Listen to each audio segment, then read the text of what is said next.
Switcheroo got some hits. So for me, I feel like it was a top. But Switcheroo did have a leaking, though. You know what I'm saying? Honestly, you feel me? But what's good, YouTube, man? It's your boy, Chip Willie Silly, man, a.k.a. Mr. Take It Easy. For you end your life easy. But make sure y'all follow my Instagram and Twitch in the description down below. Everything you know about your boy Jay is in the description down below. You know what I'm saying? But I ain't gonna lie, man. I've been waiting for somebody to do a video like this. I've been waiting for somebody to do a video like this. And it's crazy. I mean, like, it's crazy how y'all Mavs fans really, you know what I'm saying, really thought that y'all won the trade. And it was pissing me off that when the trade happened, niggas was like, because, you know, you on social media, man, social media, man, that's all you seeing. Luka trade. Instagram, you know what I'm saying, wherever. Luka trade. Biggest trade of ever. You feel me? Since the Kareem Abdul-Jabbar days.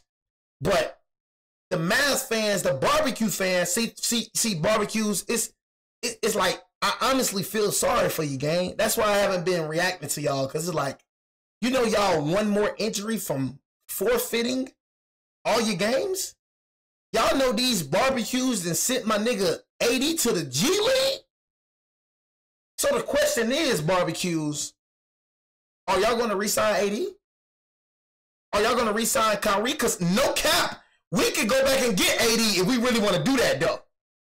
If we really want to do that, I think AD contract is up this year. Kyrie contract is up this year, so what y'all gonna do? Because I ain't gonna lie, y'all did something like this. Y'all trade away this type of player at the peak of his prime. Nobody's off limits. Nobody. So it was kind of pissing me off when the barbecues was like, they won the trade in the future, but now we won. Nigga, you lost now and in the future. You lost now and in the future, gang. I kept trying to tell people that, Mavs, you ain't win now. You lost now and in the future. And everything I'm saying is starting to prosper. How dare you give up Luka Doncic? He unconditioned, right? For me, bro, it was blasphemy, like Stephen A. Smith. It was blasphemy seeing the amount of hate that this man was getting for coming to the Los Angeles Lakers. I did not know that. I knew we were hated, but for y'all to bash a man just because he's coming to play for Los Angeles is the most craziest thing. Like the things that people were saying about Luka, bro, I've never ever seen nobody say that about him, bro. About him being about him not being conditioned, about him being overweight, which he wasn't. That's why I be saying y'all niggas weird, bro. Talking about he overweight. If this is overweight, bro, then I don't know what the freak. That means I'm overweight then. This overweight, this 270. But you know what happened? A whole bunch of y'all sheeps, right? Y'all tend to do that, and I'm going to start the video. Y'all tend to do that on the internet. Y'all some weak people, weak-minded people, and sheep-like people. Somebody say something, all y'all start saying it. So if somebody starts saying one joke, here you go start saying it. Somebody starts saying 270, here you go saying it. Somebody starts saying he out of condition, here you go saying it. Y'all a whole bunch of followers, bro. It's rare for people to have their own mind. But where the leaders at? Why everybody followers now? Because nobody was saying this about him when he was a 5-time All-NBA, first All-NBA player. Nobody was saying this when he was a 5-time All-Star. It was he's the best PG in the league. He is the top 5 player in the NBA. When he was on the Mavericks, we wasn't hearing none of this. But now, since he get traded to the Los Angeles Lakers, now he's not that type of player no more. Now he's overrated now, huh? In his last 2 full seasons with people is a trip. I'm telling you, bro, how fast people love you, bro. It's how fast they hate you, bro. It's ridiculous. People is strange and people is weird. That's why I say for me, when it come to y'all watching me, bro, I appreciate the support, but I don't trust none of you niggas watching me. I don't trust you at all. I don't care how long you been with me. I do not trust you, bro. You know, and I never will. You feel me? And that's point blank period. Appreciate your support. But I know y'all that love me now, let something come out about me. You gonna hate me. You gonna hate me then. You gonna hate me. I'm telling you, you gonna hate me. I seen it. I seen it before. Niggas that been watching my videos, niggas that were supporters, start hating me out of nowhere. I expect that from people, though. I expect that. Averaged 33 points, 9 rebounds, and 9 assists. Y'all niggas that love me. Carrying the team to the Come on, Brian. I expect you to switch up on me. I ain't gonna Nico care. Harrison shocked the world and traded the 25-year-old Slovenian superstar with the blessing of the new owner, Patrick Dumont. There's so much more to this that we don't know. He is no longer eligible for the Supermax. Supermax. It cost him over $100 million by trading him from Dallas to LA and didn't care.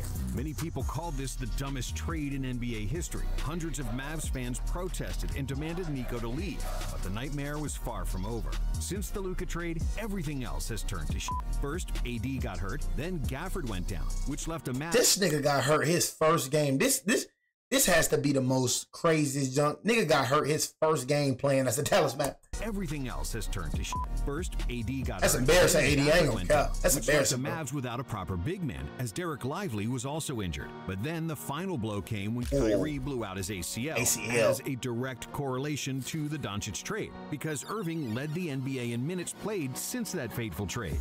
And to add insult to all the injuries, on the same day Kyrie got hurt, Dumont and the new ownership group decided to raise season ticket prices. The person who announced this week that y'all raising ticket prices. The timing was impeccable. You got to be the dumbest person in the history of civilization. And we got some dumb ones, as you can see right now. Since Mark Cuban sold the team, everything that could have gone wrong has gone wrong. But how did this even happen? How and why did the new owners and Nico trade a guy who was supposed to become the best player in franchise history?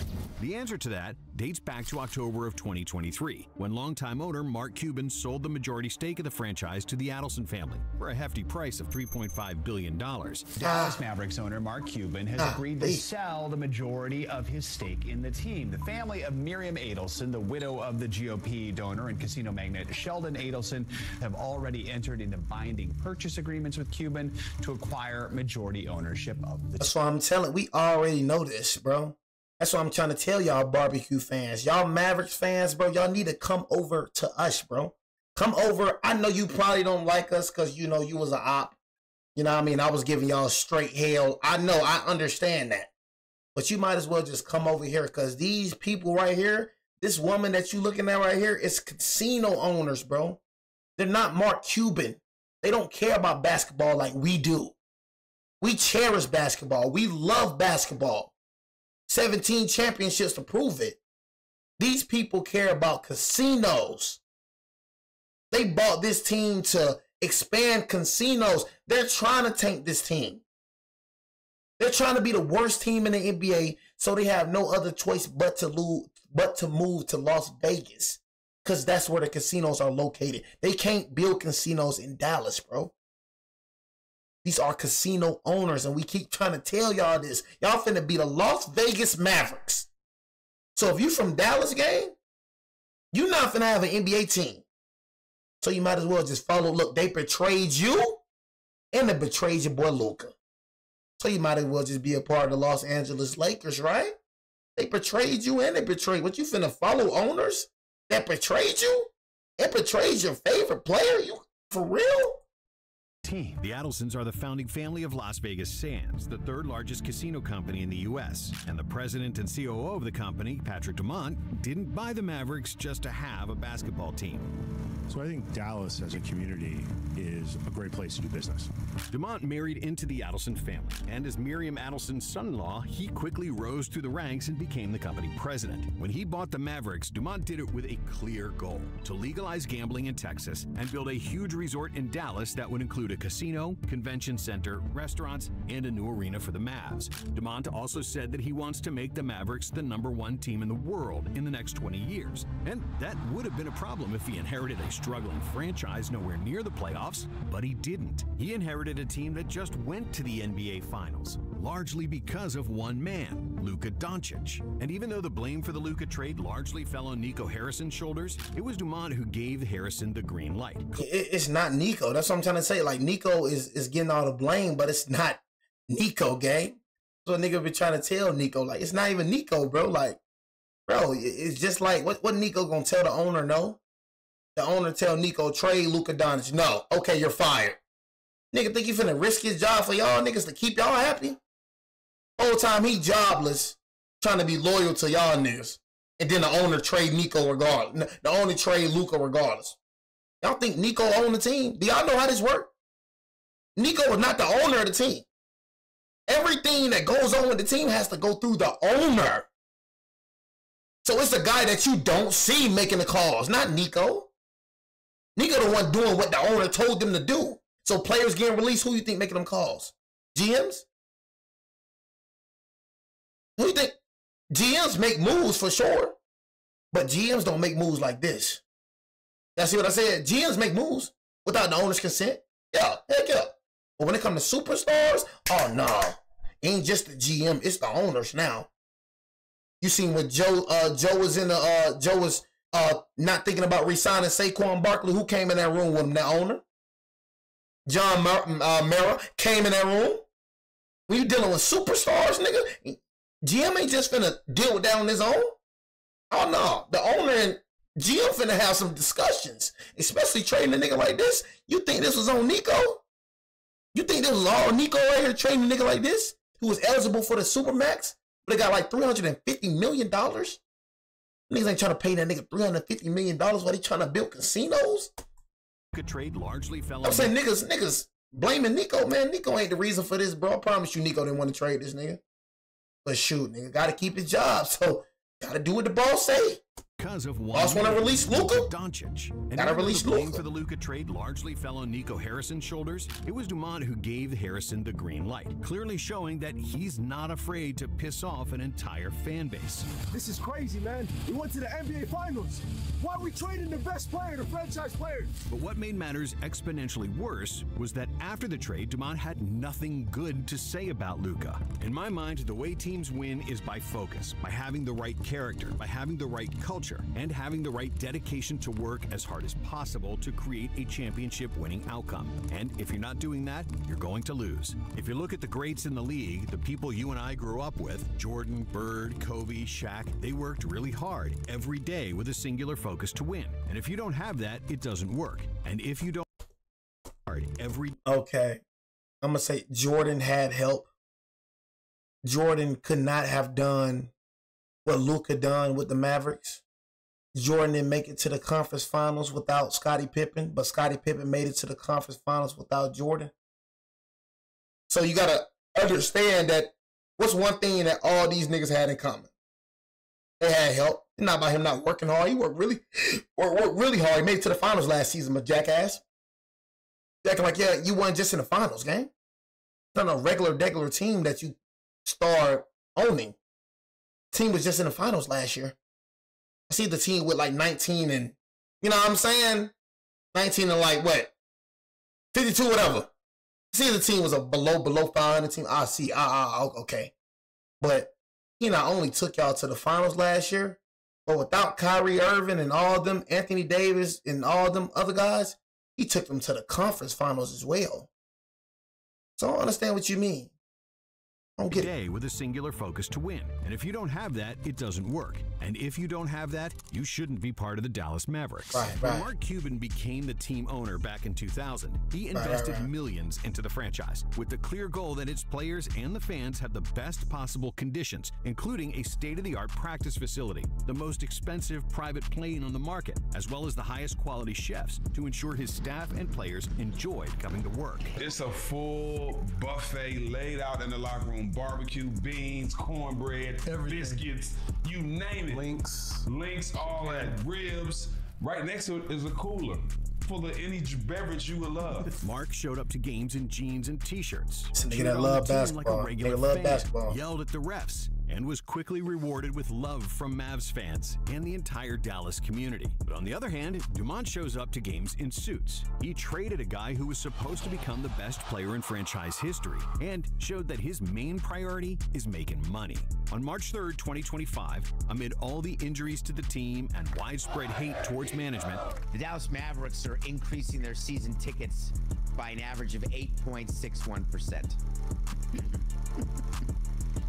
How stupid are their PR people? If Mark Cuban had still been the owner, none of this would have happened. In 2020, Cuban said this: "If I had to choose between my wife and keeping Luka on the Mavs, catch me at my lawyer's office prepping for a divorce." But just 15 months after the sale of the team was finalized, DeMont and Nico Harrison stabbed Cuban in the back. Despite Luka's talent and him being one of the most accomplished 25-year-olds in basketball history, Harrison decided to trade Doncic. He wasn't willing to pay him a $345 million supermax. I just say there's levels to it. Levels to it? People that fit the culture, and there's That nigga said there's levels to it. Nigga, you talking about a 5-time All-NBA player. You talking about a 5-time NBA All-Star. You talking about a nigga that dropped 73 points, and you talking about levels to it? Bro, you played basketball. You was nowhere near as great as Luka, bro. What is this man talking about levels to it? Like, bro, who you think Luka is? Some regular That's what I'm saying. Y'all go look at Luka's face, bro. Look how Luka comfortable with us now. Just look at him, y'all. Look how comfortable Luka is now, bro. We embracing this nigga, bro. We treating him as he's supposed to be treated, bro. We know how to treat superstars. Y'all don't know how to treat a player like this. Because y'all never had a player like this other than Dirk. But Dirk wasn't accomplishing what Luka was accomplishing, bro. At the age of 25? You know what I'm saying? They wasn't doing what Luka was doing at the age of 25, bro. Dirk wasn't in that top 5 conversation in the NBA as of right at the age of 25, bro. Come on, bro. Let's keep it G-ski with you. Come on, gang. Levels? Dirk only won 1 ring. That's all the rings y'all got. 1. Nigga would have won the ring with the Dallas Mavericks, bro.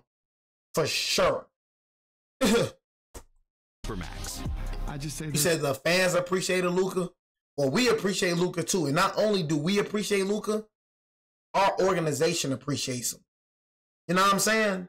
This right here is a backstabbing thing. And word on the street, the man just bought a $15 million house. So the man bought that house for nothing. Nigga, if I'm Luka, nigga, I'm the last person getting traded. Nigga, trade not even on my mind. So I buy this $15 million house because, nigga, I know I ain't getting traded. So I know I can get comfortable here. You know what I'm saying? I am the franchise, nigga. You feel me? So to get traded like that and then for niggas to talk about you like that, that's some backstabbing ish, bro. No cap. They not only traded him, but they talked bad about him too as well. He wasn't willing to pay him a $345 million supermax. I just say there's levels to it. And there's people that fit the culture, and there's people that come in and add to the culture. And those are 2 distinct things. And I believe the people that were coming in are adding to the culture. Now, Harrison is a nutrition freak who never liked Luka's off-court habits. He never believed that a guy with a few extra pounds could be a franchise player, despite all the evidence proving otherwise. Although, to be fair to Nico, he spent the majority of his career as a Nike representative, with Kobe Bryant as one of his primary clients. Now, Kobe's work ethic is unmatched, and if you compare anybody to that standard, you're likely going to be disappointed. But apart from Luka's taste for beer and hookahs, Harrison doubted his leadership ability and was sure Luka would become injury-prone in the future, despite Doncic always playing 60-plus games every season up to this point. Still, if this really was the case, why did he trade for Anthony Davis, who has proven to be injury-prone throughout his career? Since winning the 2020 title with the first game with the Mavericks, AD played more than 60 games in a season only once, and at the time of the trade, y'all see this? AD played more than 60 games. That's why we were saying he was injury prone, y'all. That's why we were saying he was injury prone. This is like the first time he was actually, these 2 seasons actually the first time that AD actually you know what I'm saying? In a season only was healthy. Bro been injury prone for so long. He was nursing an abdominal injury. Furthermore, Davis is 32 years old. He's owed $112 million through 2027, and then he'll more than likely require another max extension. And by that time, AD will be 34 years old. So, for 2 years of Davis's prime, you gave up a decade of Luka's prime, and likely even more than that. Since his game isn't based on athleticism, there's no reason to believe he wouldn't be effective past the age of 35, which we can't say about Davis. Another glaring issue with the trade is the surprisingly low number of draft picks Harrison received in exchange for Doncic. Apart from Davis and Max Christie, who, in fairness to Harrison, is looking like a great future asset, the Mavericks received only 1 future first-round pick, which is laughable for a player of Luka's caliber. In the last couple of seasons, the Jazz received a total of 7 first-rounders and 3 pick swaps for Donovan Mitchell and Rudy Gobert, while the Nets negotiated 5 first-round picks and a pick swap for Mikal Bridges. Even though all 3 of those guys are quality players, none of them are Luka Doncic. The Lakers had 2 first-rounders to trade, plus this year's rookie Dalton Connect. And if Harrison demanded it, the Lakers would have accepted because, hello, this is Luka Doncic we're talking about. But maybe because of his friendship with Rob Pelinka, Harrison didn't insist on Connect and that extra first-rounder. And that's how the Lakers got their next franchise player. It's still unclear why Harrison only talks to the Lakers, because if he made Luka available to the entire league, the draft capital he would have gotten would have been much greater. But still, despite all the criticism, Anthony Davis made the trade look somewhat acceptable in his Mavericks debut. AD dominated against the Rockets with 26 points, 16 rebounds, 7 assists, and 3 blocks in just 31 minutes of action. But then, a disaster. Davis, a player whom Charles Barkley jokingly named Street Clothes, Call him Anthony Street Clothes Davis because he's always in street clothes. Fell to the floor without contact, re-injuring his abdomen and proving all that. Bro got injured his first freaking game, y'all. Like, that is indescribable. Like, bro got injured his first game, his first Mavericks debut. Injured. I'm like, what in the freaking world? Fell to the floor without contact, re-injuring his abdomen and proving all the haters right, leaving the Mavs to respond in the worst way they could. Since they were so eager to numb all the negative chatter around the team, they rushed AD's return, and it bit him in the ass. It's a left adductor strain.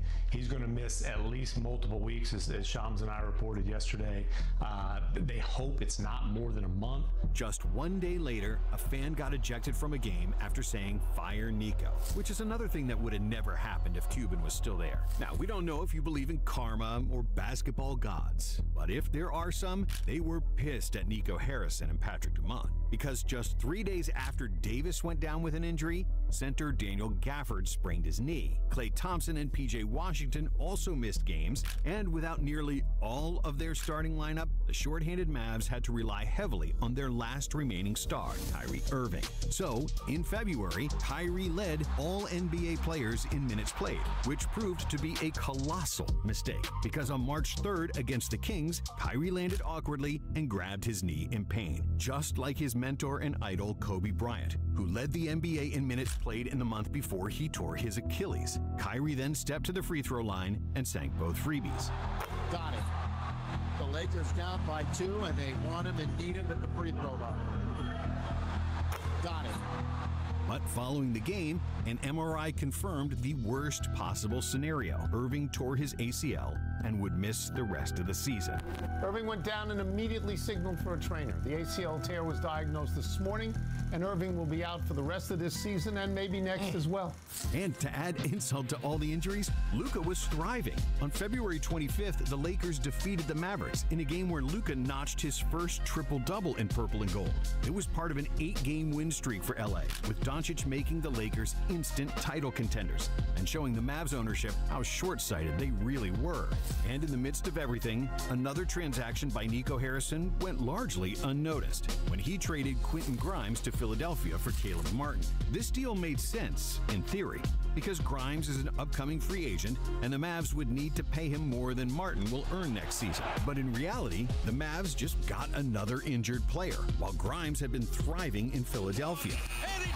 On March 1st, while Martin still never suited up for the Mavs, Grimes scored 44 points for the Sixers, which was his 3rd game with 30-plus points in less than 1 month with Philadelphia. Similar to Luka, the Mavs traded another player with a better upside for a veteran. And so far, the Mavs got 10 cents on the dollar. Harrison and Dumont pissed off an entire city. The 2025 season went down the drain, and to make matters even worse, they're going to have to double down on their decisions. Kyrie Irving has a $44 million player option next year, and there's 99% chance he's going to opt out of that deal. But wait, why would Kyrie do that? Since he's not even going to be healthy at the start of the next season? The answer lies in one word: leverage. Irving knows that the Mavs can't replace him, and they won't have enough salary cap to sign a free agent of his caliber. Because they have his bird rights, the Mavs can give Irving a big extension, but they can't offer that kind of money to someone else. So Irving can essentially force their hand, knowing Harrison is committed to him and doesn't have a second option. Irving will celebrate his 33rd birthday in late March, which means that he'll be 34 years old by the time he gets healthy in 2026. Anthony Davis will be 33 by then, and Clay will be 36, meaning that the Mavericks' title window is woefully small and is shrinking by the minute. But hey, those guys might be old, expensive, and injury-prone, but at least they fit Nico's culture. They don't drink beer and smoke hookahs. Thanks for watching. And if you like this video, we have another one for you right here. Oh, man, yeah, you know what I'm saying? You said a new Assassin's Creed, you know what I'm saying? I ain't really hear about that, you know what I'm saying? But your boy Jay is done, you know what I'm saying, with the stream tonight, you know what I'm saying? Your boy already did the Could Have Been Love episode. If y'all missed that, you know what I'm saying? Your boy Jay will, you know, I will transfer that over to YouTube, you know what I'm saying? But, hey, man, I got to start having post notifications on, man. You know what I'm saying? For real, man. You know, post notifications, you got to turn it on, man. I freaking send a video. I send a video out, you know what I'm saying, when it come to YouTube and, you know what I'm saying, when it come to freaking Twitch. I don't know why y'all don't get it, bro. You know what I'm saying? Honestly, you feel me? But I'm trying to alert y'all. So if y'all ain't got the notifications on for YouTube, make sure y'all, you know, get the notifications on from YouTube. And y'all ain't got the notifications on Instagram. Make sure y'all do that. Just have all the notifications on. Saying honestly. Said Jay, add the sub thing next stream. All right, bro. You know what I'm saying? I seen an old clip of you dissing the Warriors. I mean, I still diss them. Ain't no old clip, I still diss them. F the ops. Warriors